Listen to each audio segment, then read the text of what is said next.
네, CBS 사랑방 함께하고 계십니다. 목요일은 책과 함께 홍 목사의 소소한 책 읽기 이어가고 있습니다. 오늘도 홍 목사님 자리하셨는데요. 어서 오세요. 안녕하세요. 네, 홍정학 목사님 자리하셨습니다. 지난주에 셰익스피어의 4대 비극 마지막 편을 네. 중간에 투입돼서 함께 나눴고요. 프로그램 마지막 때 오늘 로미오와 줄리엣을 다루겠다 얘기를 하셨는데요.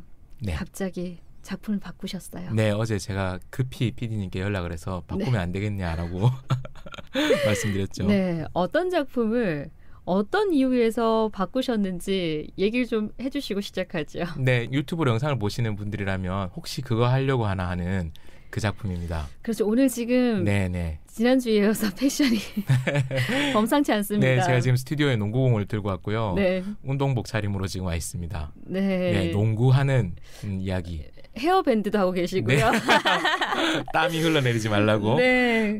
이쯤 되면 대충 아실 것 같은데요. 네, 우리가 이 코너에서 고전을 쭉 읽고 있었는데요. 사실 저는 돌아가신 지 100년 이상 되신 분들을 좋아합니다. 하지만 예외적으로 가끔 살아있는 분들의 작품을 다루기도 했는데 이번에도 그렇습니다. 그래서 저는 이런 작품들을 읽을 때는 명분을 이렇게 붙입니다. 현대의 고전이다. 우리 시대의 고전, 모던 클래식이다라고 이야기를 하는데요. 모던 클래식 중에 하나인 슬램덩크라는 작품을 다뤄보려고 합니다. 슬램덩크. 슬램덩크가 고전이었어요. 이렇게 생각하실 것 같은데 어떤 이유에서 이 작품을 선정을 하셨는지 궁금한데요. 네, 일단은 슬램덩크라고 하면 일본 만화 아니야? 라고 생각하시고 거기서 이제 이야기가 끝날 수도 있는데요. 오늘 저는 작품 자체에 대한 소개는 그렇게 많이 안 하려고 해요. 왜냐하면 이미 많은 유튜브나 다른 컨텐츠에서 이 작품 원작으로 만들어진 영화, 애니메이션 영화 때문에 많이 다루고 있거든요. 그래서 저는 한 사람의 그리스도인으로 또 독서운동가로서 이 작품을 어떻게 읽었는지 또 이것이 그리스도인이면서 독서운동가인 저에게 어떤 울림을 줬는지를 중심으로 이야기를 좀 나누려고 하고요. 그러다 보면 왜 이걸 골랐나 좀 이제 느끼실 수 있지 않을까 생각을 합니다. 관점이 다르다. 네네네. 기존에 소개하는 많은 이제 영상들이나 프로그램들은 작품에 포커스를 맞춰서 이야기를 나눈다면 목사님 오늘 한 사람의 그리스도인으로서 독서 운동가로서 이 작품을 바라보는 관점으로 소개를 해주시겠다. 네, 물론 그러나 저도 제 시대의 다른 동료 시민들과 마찬가지로 공유하고 있는 지식이 있으니까요. 어떤 면에서 이 작품을 고른 데는 그리스도인으로 또 독서운동가로 이런 것들은 양념일지도 모르죠. 정말로 제 마음을 움직였던 것은 저의 세대, 특정한 세대를 관통하는 정신을 담고 있는 작품이 바로 이 작품이기 때문에 이 작품을 이제 선택했는지도 모르겠습니다. 네, 시대를 관통하는 정신을 담고 있다. 이렇게 표현하시니 이 작품 더욱더 궁금해지고요. 네네. 대단하게 느껴지는데 목사님께 아마 가장 강렬히 남았던 작품 아닐까라는 생각이 드는데요. 네, 사실 저는 제 친구들만큼이나 이 작품을 그렇게 좋아했다라고 생각해 본 적이 없어요. 그런데 이번에 최근에 이제 애니메이션 영화가 개봉을 했죠. 사실 우리가 이 방송을 녹음하기로 한 날이 하루 미뤄졌잖아요. 그래서 저에게 몇 시간의 갑작스러운 휴가가 생긴 거죠. 그 시간에 이 애니메이션 영화를 보고 나서 비로소 제가 느꼈습니다. 내가 이 작품에 그렇게 영향을 받지 않은 줄 알았는데 내 세대를 관통하는 정신이 여기 있었구나라는 생각을 이제 하게 된 것이죠. 그러면서 우리가 고전이라고 하면 클래식이라는 표현을 쓰잖아요. 근데 이 작품은 제가 모던 클래식, 현대의 고전이라고 말했지만 다른 표현을 써도 좋겠다라는 생각을 했습니다. 고전 말고 클래식 말고 정전, 캐논이라는 말이 있습니다. 그래서 이 작품이 하나의 캐논이 될 수 있지 않을까라는 생각을 했는데요. 캐논은 원래 무슨 뜻이냐면 잣대란 뜻이에요. 그러니까 특정한 시대의 정신을 이제 판별하는, 가로지르는 잣대인 것이죠. 제가 70년대 말에 태어났습니다. 70년대 말에 태어나서 90년대 말에 이제 대학을 입학했었는데요. 90년대 청소년 생활을 청소년 시기를 보냈었던 지금의 40대 중후반들에게 자신들의 세대의 정신 세계를 형성하는데 굉장히 중요했던 그 이야기였고 그리고 그것이 이후 세대들에게 후배들에게도 넘어가서 굉장히 많은 사람들에게 이 작품의 유명한 대사들, 주요한 장면들을 통해서 특정한 가치관, 세계관 이런 것들을 형성하고 이 이야기를 아느냐 모르느냐에 따라서 굉장히 많은 농담과 또 깊이 있는 이야기에 접근할 수 없느냐가 갈라지게 되는 것이죠. 그래서 저는 슬램덩크는 고전인 동시에 네. 정전이다, 캐논이다라고 불러도 과언이 아니라고 생각합니다. 네, 아니 누군가 그러더라고요. 아재들만 아는 작품이다 이렇게 얘기하는 사람도 있고요. 네, 그래서 좋은 표현은 아니지만 네. 슬램덩크를 틀램덩크라고 하는 사람들도 있습니다. 틀리 낀 사람들만 좋아한다라고 네. 해서 아직 제가 틀리 낄 나이는 아닙니다만은. 또 목사님께서 네. 그 영화로 지금 개봉돼 네. 있는 작품 보셨다 하셨는데 또 원작을 좋아하셨던 분들만 네. 이 애니메이션을 보고 정말 많이 운다 이런 얘기도 하더라고요. 아, 네. 제가요. 그 극장에 이제 어제 가니까 혼자 있더라고요. 낮 시간이니까. 네. 큰 극장에 이제 텅 빈 극장에 혼자 있었거든요. 이 작품의 시작 부분에 원작자가 연필 스케치로 등장인물들을 한 명씩 걸어 나오게 연출하는 장면이 있었어요. 처음에 한 명이 중앙에 딱 그려집니다. 그러면서 음악이 깔리는데요. 그 음악도 편곡이 악기가 동시에 나오는 게 아니라 악기가 하나씩 추가되면서 합이 밴드에 합이 맞춰지는 그런 구성이거든요. 그러니까 악기가 추가될 때마다 추억 속의 캐릭터들이 한 명씩 걸어 나오는 거예요. 그래서 저는 다른 아재들이 울었다라는 얘기를 듣고 전 주책 없이 그러지 않겠다라고 했는데 처음부터 무장해제가 됐습니다. 마침 극장에 저 혼자 있었기 때문에. 그래서 영화가 끝나고 집에 돌아갔을 때 아내가 목이 왜 이렇게 쉬었어? 라고 묻더군요.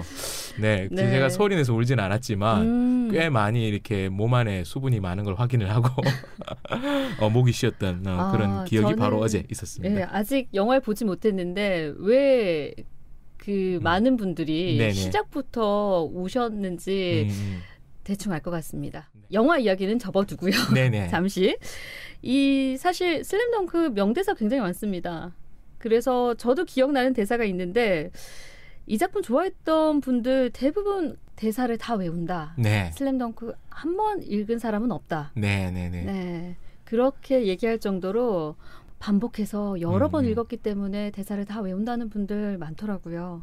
목사님 특별히 기억나는 대사, 좋아하는 대사 있으신가요? 뭐 정말 유명한 말들 많은데요. 저는 제가 가장 좋아했던 대사는 농구 좋아하세요라는 대사입니다. 네. 이 작품의 처음과 끝을 이제 장식하는 그런 대사라고 할 수 있는데요.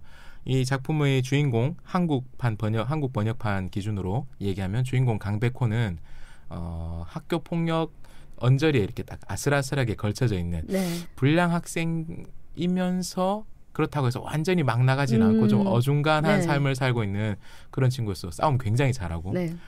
타고난 신체 능력도 탁월했고 그러니까 신체 능력이 탁월한 친구들이 뭔가 하나에 집중해서 공부나 운동에 집중하지 않으면 잘못된 길로 빠지기 굉장히 쉽잖아요. 그 경계에 있는 친구였죠. 이 강백호라는 친구가 정말 큰 약점이랄까 인생의 큰 실패 경험이 있었습니다. 중학교 때부터 무수히 많은 여학생들에게 고백만 하면 차이는 네. 그런 경우가 있었죠. 요즘 현대의 한국 인터넷 유저들은 고백 빌런이라는 말을 씁니다. 네. 누군가를 퇴치하고 싶을 때 그 사람을 보내서 고백을 시키면 그 사람이 해외 이민을 간다든지 고백 빌런, 네. 강백호가 고백 빌런이었던 것이죠. 그런데 강백호가 이제 고등학교에 진학을 합니다. 그 고등학교 진학으로 이야기가 시작되는데요. 이제 새 출발을 해서 새롭게 시작해보려고 하지만 잘 안 되죠. 그런데 굉장히 매력 있는 같은 학년의 여학생이 강백호에게 다가오는 거죠. 네. 만약 제가 강백호라면 제가 조금의 이성이라도 있었다면 이렇게 예쁜 사람이 나에게 말을 걸 리가 없을 텐데 뭔가 나에게 나쁜 뜻을 갖고 있는 것인가? 뭐 이렇게 의심해 볼 수 있을 텐데 이 친구는 그렇지 않아요. 근데 사실은 이 학생은 다른 의도가 있었어요. 오빠가 학교 농구부 주장이었어요. 네. 오빠의 꿈은 이 농구부 부원들을 데리고 전국대회에 나가서 우승하는 거예요. 하지만 농구부 실력이 안 되는 거죠. 네. 근데 이 여동생이 그 오빠의 꿈을 너무 잘 알고 있기 때문에 키 크고 몸이 단단해 보이니까 농구부로 끌어들일 수 없을까라고 해서 다가가서 물어보는 거죠. 기나도에 관심 있으세요? 그건 아니고요. 농구 좋아하세요? 라고 이렇게 묻는 거예요. 네. 근데 강백호가 농구의 농자도 몰라요. 규칙도 모르는 거죠. 농구는 공을 들고 세 발짝 이상 걸어가면 안 되거든요. 공을 튕기면서 네. 드리블을 하면서 가야 되는데 그런 것도 모르는 그 기본적인 규칙도 모르는 사람이 이 여학생에게 관심을 끌기 위해서 농구 좋아한다라고 말을 하고 파란만장한 그렇죠. 네, 정발판 원작 기준으로 31권, 완전판 기준으로 24권에 달하는 대장정을 시작하게 된 거죠. 네. 만약 강백호가 농구 좋아하세요라는 그 말에 무슨 소리야? 나 농구 싫어해. 농구 몰라 라고 했으면 아마 이 작품은 30페이지 정도 연재가 된 후에 네. 지금까지 슬램덩크를 사랑해 주신 여러분께 감사드립니다. 이렇게 끝날 수도 있었겠죠. 네. 그런데 농구 좋아하세요라는 말에 자기가 농구를 좋아한다라고 해서 이야기가 시작되는 거죠. 이렇게 보면 처음 동기는 굉장히 유치해 보입니다. 그런데요. 제가 이 대사를 좋아하는 이유가 처음과 끝을 관통하는 이야기라고 했었잖아요. 이 작품의 마지막 시합에 그 전국 최강의 실력을 자랑하고 있었던 산왕공업고등학교 네. 산왕이라는 팀과 시합을 할 때 강백호가 크게 부상을 당하고 더 이상 뛰면 안 되고 뭐 이런 상황이 됐었어요. 근데 그때 강백호가 이 여학생에게 다시 한번 말합니다. 좋아합니다. 네. 근데 좋아합니다라고 하면 나를 좋아하는 건가 고백하는 건가 오해할 수 있잖아요. 근데 농구 좋아합니다. 이번에는 진심이에요라고 이야기하는 거죠. 네. 수십 권의 만화책의 흐름을 거치면서 처음에는 이 여학생에게 매력을 어필하기 위해서 이 여학생과 어떻게 잘 돼보기 위해서 거짓말을 했던 것이죠. 네. 그런데 작중의 시간은 한 6개월 정도밖에 흐르지 않았습니다. 6개월의 시간 동안 그 운동에 열중하면서 농구라는 운동의 매력을 자신이 알게 된 것이죠. 그러면서 이 무엇인가를 진정으로 좋아하게 된 것입니다. 이 작품은 강백호뿐만 아니라 많은 사람들이 무엇인가를 진정으로 좋아하고 열정을 불태우는 이야기로 가득하거든요. 네.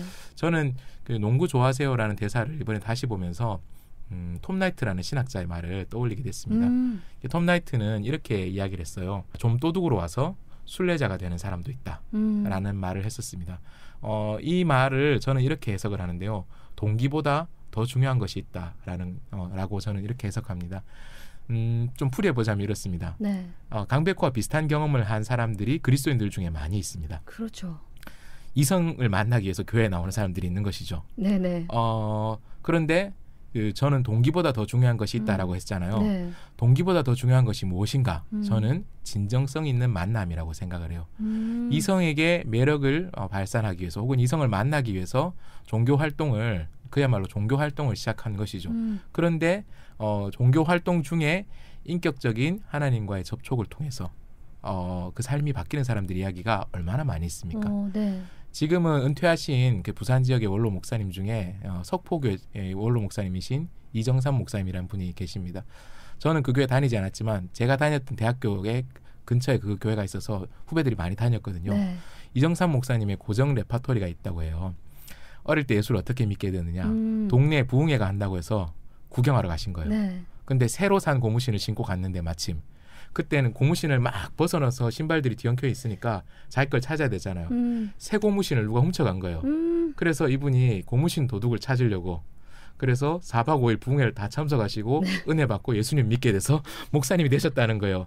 네. 그 간증을 하시고는 항상 노래를 부르십니다. 예수 믿어 볼랐고 예배당에 갔더니 눈 감으라 해놓고 신발 훔쳐가더라. 내 신발 내놔 내 신발 내놔. 그러니까 석포교회 중장년들은 지긋지긋하게 들은 레파토리인데요. 저는 그 친구들한테 몇 번 들으니까 너무 재밌고 네. 너무 의미심장하더라고요. 동기보다 중요한 것이 있구나. 진정성 있는 만남이구나. 그래서 저는 슬램덩크를 보면서 농구 좋아하세요라는 대사가 이 무엇인가를 좋아하고 사랑하는 사람들 처음에는 진짜 좋아하지 않을 수 있는 것이죠. 네. 근데 그 무엇인가가 정말 가치 있는 것이라면 좋아할 만한 가치가 있고 열정을 불태울 만한 것이라면 그것의 매력이 언젠가 진정으로 빠질 수 있게 된다라는 걸 많이 생각하게 됐습니다. 그러면서 한 사람의 그리스도인으로서 목사로서 그런 생각을 하게 됐는데요. 복음에 대해서 우리가 좀 더 자신감을 가지고 있다, 자신감을 가져도 되겠다라는 생각을 했어요. 어떤 동기로 사람들이 찾아오더라도 교회는 그런 사람들을 넉넉히 품어줘야 되는 것이죠. 그리스도인의 공동체. 네. 뭐 국어를 하러 오시는 분도 저도 교회에 있다 보면 많이 만나거든요. 네. 혹은 무슨 동기인지 모르겠지만 좀 의심스러워 보이는 분들이 또 찾아오기도 하죠. 네. 특히나 한국 교회에서 특정한 이단이나 혹은 코로나 사태 등을 겪으면서 교회에 있는데 새로운 사람이 찾아오는 것을 순수한 마음으로 환영하지 못하고 걱정하고 꺼려하기 시작하는 것이 많이 생겼단 말이죠. 이게 참 큰 비극이죠. 네. 다른 게 지옥이 아니라 새로운 사람이 교회에 찾아왔는데 순수한 마음으로 환영하지 못하고 이상한 사람 아닌가라고 의심하는 거. 그렇죠. 이게 지옥이죠. 그런데 슬램덩크가 저에게 깨우쳐준 것은 또 신학자 톰 라이트, 또 이정삼 목사님 이런 분들이 공통적으로 이야기해 주는 것은 처음의 동기가 무엇이었든 간에 정말로 열정을 쏟을 만한 가치가 있고 매력이 있는 대상이라면 언젠가 그것과의 진정성 있는 만남이 그 사람을 진정으로 그것을 좋아하게 만들 수 있다라는 것이었습니다. 그래서 저는 농구 좋아하세요. 이 대사를 너무너무 좋아합니다.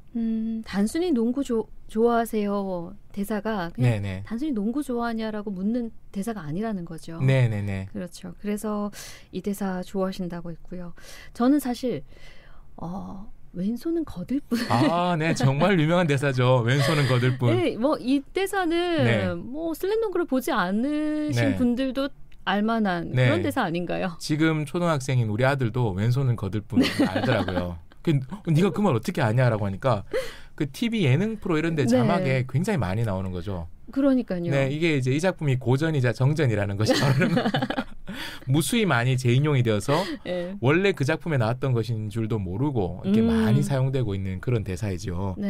근데 이 작품에서 왼손은 거들 뿐이라는 대사는 주인공 강백호가 슛을 배울 때 네. 나온 대사입니다. 기본적으로 농구 슛에서 투핸드 슛이 있고 원핸드 슛이 있는데 남자 선수들은 일반적으로 이렇게 원핸드 슛을 네. 합니다.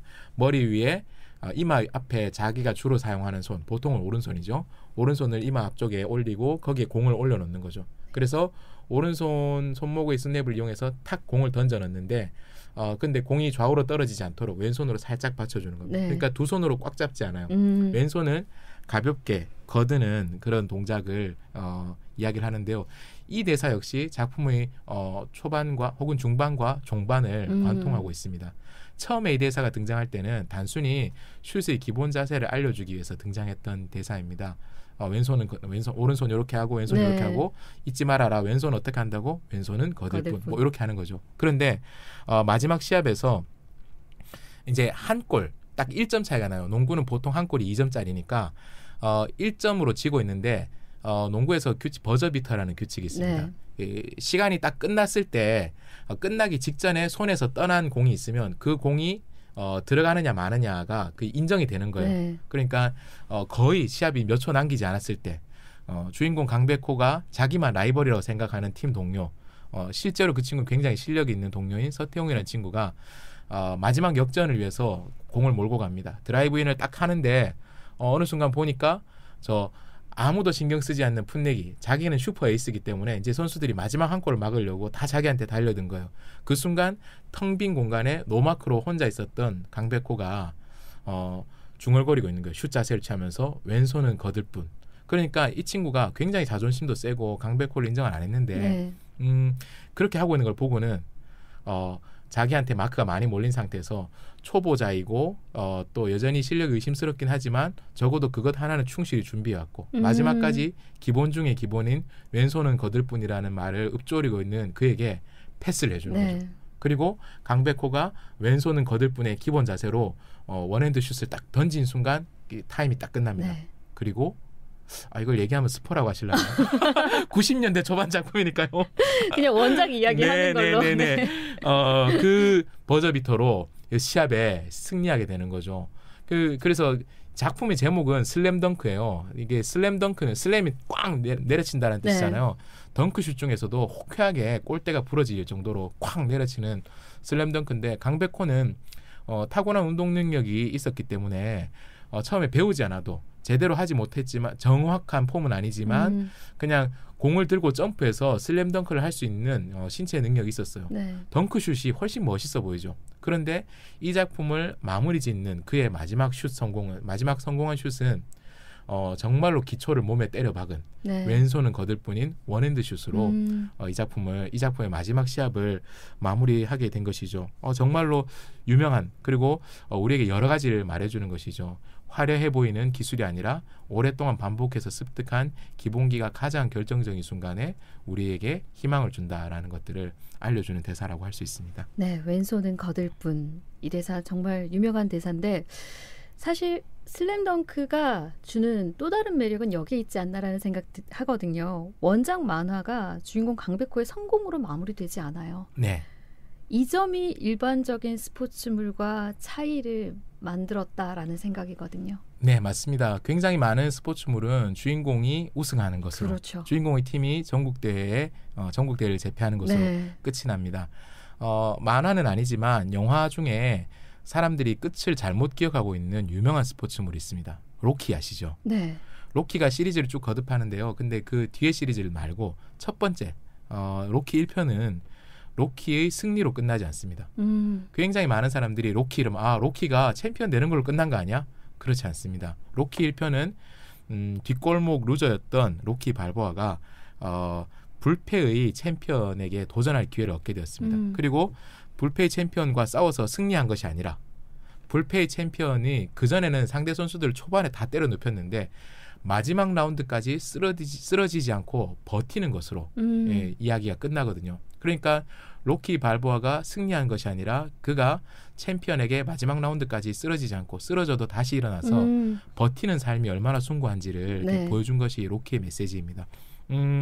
그것이 사실 로키를 위대하게 만들었고 그런데 이후에 나왔던 로키 2편부터의 시리즈는 굉장히 많은 부분에서 전형적인 상업영화의 공식을 따라가면서 그 로키의 예술성을 많이 까먹었던 네. 면이 있었거든요. 근데 이 슬램덩크도 비슷한 면이 있습니다. 강백호가 최강자가 되고 강백호가 속한 팀이 전국대회 우승하는 것으로 끝나지 않습니다. 네. 산왕전이 마지막 시합이었다라고 했는데 결승전이 아니었던 거죠. 전국대회에서 주인공 팀이 두 번째로 붙은 팀이었어요. 네. 거기서 이기고 전국 최강팀을 꺾었으니까 당연히 우승할 것이다라고 생각하고 잡지사의 사진기자가 사진을 찍었습니다. 이건 당연히 우승할 것이다. 네. 근데 짧게 만화에서 코멘트로만 다뤄집니다. 다음 시합에서 정말 거짓말처럼 참패했다. 모든 것을 다 쏟아낸 것이죠. 뿐만 아니라 거짓말처럼 참패했을 한데 우리가 상상해 봄직한 이유가 있습니다. 주인공이 치명적인 부상을 입었어요. 네, 등에 이렇게 등을 다친 거죠. 네. 그 등이라고 하면 척추 이런 것도 다치면 지금도 굉장히 치명적이잖아요. 네. 격렬한 운동을 하는 사람에게 등의 부상이라는 건 정말 치명적이거든요. 근데 이 주인공이 시합이 끝나갈 때쯤 치명적인 부상을 입고 서 있는 것도 너무 힘든 거예요. 근데 농구는 어떻습니까? 좌우로만 뛰는 게 아니죠. 네. 수직으로, 특히 주인공의 캐릭터는 수직 점프를 많이 해야 되는 그런 포지션에 있었습니다. 수직 점프를 하면 이 척추에 무리가 어마어마하게 많이 갑니다. 이 팀의 감독인 안 선생님, 지도자도 그걸 알았지만 잠시라도 조금 더 이렇게 이 팀이 앞서가고 또 주인공이 성장하는 것을 보고 싶어서 자신이 교육자로서 실격이다라고 말하면서 그걸 내버려뒀다는 걸 인정했어요. 하지만 더는 안 되겠다. 너 들어와라라고 이야기를 합니다. 그런데 마지막 몇 분을 남겨놓고 주인공이 난 다시 나가야 되겠다 라고 하는 거죠. 감독님이 절대 안 된다라고 하는데 감독님에게 이렇게 얘기합니다. 감독님의 영광의 순간은 언제였습니까? 당신이 국가대표 때였습니까?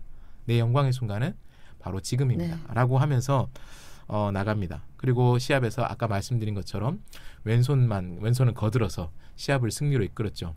그런데 이 작품의 마지막 부분에 보면 그가 그때 부상의 후유증으로 병원에서 재활치료를 받고 있는 것으로 나와요. 네. 작품이 거기서 끝나기 때문에 이 사람이 재활에 성공해서 농구 코트에 복귀했는지 아니면 장애인으로 살았는지 혹은 재활엔 성공했지만 운동은 할 수 없는 일반적인 신체 활동만 하는 일반인으로 살았는지 알 수 없습니다. 수십 년이 지난 지금도 팬들은 여전히 두 가지의 가능성 사이에서 희망은 이제 가져보죠. 복귀했기를 네. 상상은 해보지만 알 수 없어요. 근데 이게 이제 어떤 면에서 굉장히 비극적이면서도 깊은 울림을 주었죠. 근데 한편으로 저는 되게 감동적이에요. 굉장히 감동적이고 울림을 많이 주기도 했지만 또 저도 한 명의 교육자로서 이게 정말 옳은 일인가 이렇게 되는 것이 올바른 일인가 여전히 좀 양가적인 감정이 교차하고 있습니다. 다만 최대한 호의적으로 살펴본다라면 이런 이야기를 한번 해볼 수 있을 것 같습니다. 우리는 보통 성공이라고 하면 정점에 올라가는 것을 성공이라고 네. 생각하기 쉽죠. 그런데 자신이 정점에 오르지 못해도 지금 내가 살고 있는 삶의 한순간에서 내가 가지고 있는 것들을 장렬하게 산화하도록 폭발시키는 것. 그렇게 해서 나와 내 공동체가 빛나도록 하는 것. 그 순간을 아름답게 빛나도록 해서 그 영향력 아래에서 수많은 사람들이 그 꿈을 먹고 살 수 있게 하는 것. 이런 것도 굉장히 의미 있는 것이라고 생각을 해요. 우리 그리스도인들에게는 그러한 삶을 살았던 분의 모델이 있죠. 특별히 수많은 믿음의 선배들을 다 제쳐놓고라도 예수님의 삶을 생각해 보면 선명합니다. 일반적인 세속의 기준으로 보면 성공할 기회가 있었지만 스스로 성공의 기회를 박찬 것 같은 성공하지 못한 존재로 보이는 분이 예수님이시죠. 그런데 예수님은 삶의 정점이라고 할 수 있는 그 예루살렘의 수많은 사람들이 환호하고 그렇게 입성했던 종료주일이 지나고 나서 그 사람들의 환호와 인기를 바탕으로 종교개혁이나 혹은 로마에 대항하는 혁명을 일으키지 않으시고 십자가에서 장렬히 산화하는 것을 선택을 하셨죠. 굉장히 어리석어 보이죠. 그래서 서신서에서는 십자가의 어리석은 도라고 표현을 하였습니다. 저는 그러한 선택이 성공에 대한 남다른 감수성을 그리스도인에게 요구하게 만든다라고 생각을 해요. 다른 사람들이 보았을 때 정점에 오르는 것을 혹은 사지몰정하게 건사하는 것을 성공이라고 보는 것이 아니라 망가지는 것 같지만 정점에 이르지 못했지만 별과 같이 빛나는 삶의 길이 있다라는 것이죠. 사실 저는 그 예수님의 삶을 생각하면 늘 떠올리는 노래가 있습니다. 뮤지컬 명성황후의 그 명성황후 테마송인데요. 저는 이 가사는 명성황후보다 저는 명성황후에 대한 그 뮤지컬의 판단에 동의하지 않거든요. 근데 이 가사는 예수님의 삶에 더 어울리는 가사가 아닌가. 쓸쓸한 달빛 아래로 시작되는 그 가사. 그래서 가능하다면 그 노래를 좀 들으면서 방송을 좀 마무리하면 어떨까. 신청곡 조수미의 나 가거든을 듣고 싶습니다. 오늘 신청곡까지 남겨주시네요. 네, 그렇습니다. 네. 목사님 얘기를 들으면서 성공에 대한 의미를 다시 한번 또 이 슬램덩크라는 작품을 통해서 좀 생각해 보면 좋겠다라는 마음이고요. 오늘 여기까지 얘기 나누고 못다한 이야기는 다음 시간에 계속 이어가도록 하고요. 오늘 여기까지 나누도록 하겠습니다. 지금까지 소소한 책 읽기 홍정한 목사님과 이야기 나눴습니다. 오늘 말씀 감사합니다. 고맙습니다.